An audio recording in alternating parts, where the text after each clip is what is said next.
విజయవాడ దుఃఖదాయిని అని పేరు. ఇటీవల ఈ వాగు పగ మేరుగా మారి విజయవాడను వణికించిన తీరు ఏపీ ప్రభుత్వాన్ని అప్రమత్తం చేసింది. దీంతో రాష్ట్రంలో ఆపరేషన్ బుడమేరుకు అడుగులు పడుతున్నాయి. బుడమేరు పరివాహక ప్రాంతంలోని ఆక్రమణలు తొలగించడంతో పాటు ఈ వాగు గేట్లను బలోపేతం చేయడం ఈ ఆపరేషన్ లక్ష్యం. ఈ మేరకు ఏపీ సీఎం చంద్రబాబు నుంచి ఇప్పటికే ఆదేశాలు వెళ్లాయి.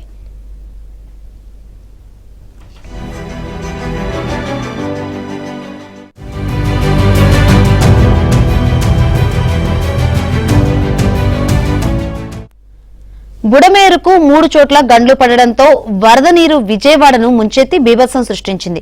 యుద్ధ ప్రాతిపదికన రాష్ట్ర ప్రభుత్వం చేపట్టిన సహాయక చర్యలు, బాధితులకు అండగా ముఖ్యమంత్రి, మంత్రుల నుంచి అధికారుల వరకు 10 రోజుల పాటు నిలబడడం, ఆర్మీ సహకారంతో గండ్లు పూడ్చివేయడం వరద నష్టాలను చాలా వరకు తగ్గించింది. ఈ నేపథ్యంలో బుడమేరు సమస్యకు శాశ్వత పరిష్కారం ఆపరేషన్ బుడమేరును రాష్ట్ర ప్రభుత్వం తలపెట్టింది.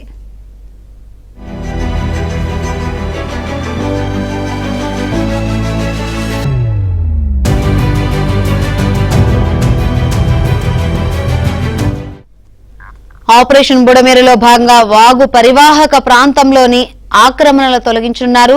వాటిని ఆక్రమించిన వారిని, తెలియక ఆ ప్రాంతంలో స్థలాలు కొన్న వారిని పిలిపించి మాట్లాడి సామరస్యంగా ఈ సమస్యకు ముగింపు పలకాలని రాష్ట్ర ప్రభుత్వం యోచిస్తోంది. అదే సమయంలో గత వైసీపీ ప్రభుత్వ హయాంలో బుడమేరు గట్ల వెంట ఇష్టారాజ్యంగా ఇసుకను, మట్టిని తోడి అమ్ముకున్న నాయకుల పట్ల కఠినంగా వ్యవహరించాలని కూడా భావిస్తోంది. ఇక పటిష్ట చర్యలో భాగంగా ఈ వాగు ప్రవాహం సాఫీగా సాగేందుకు ఎక్కడికక్కడ కల్వర్టుల నిర్మాణం చేపట్టనున్నారు.